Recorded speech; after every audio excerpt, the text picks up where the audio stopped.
এই নবান্ন চলোটাই হচ্ছে একটা দ্বিচারিতা। কিছু মুখোশধারী নাটক করতে গেছিল দুই অতিথি শিল্পীকে নিয়ে, কিছু মুখোশধারী নাটক করতে গেছিল দুই অতিথি শিল্পীকে নিয়ে।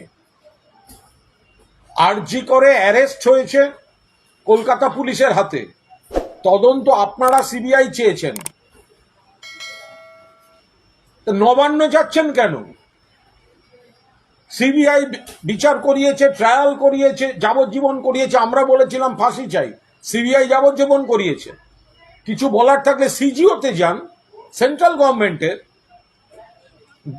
সিবিআই এর যারা মালিক বিজেপি, তাদেরকে নিয়ে নবান্ন অভিযান তদন্ত করছে সিবিআই।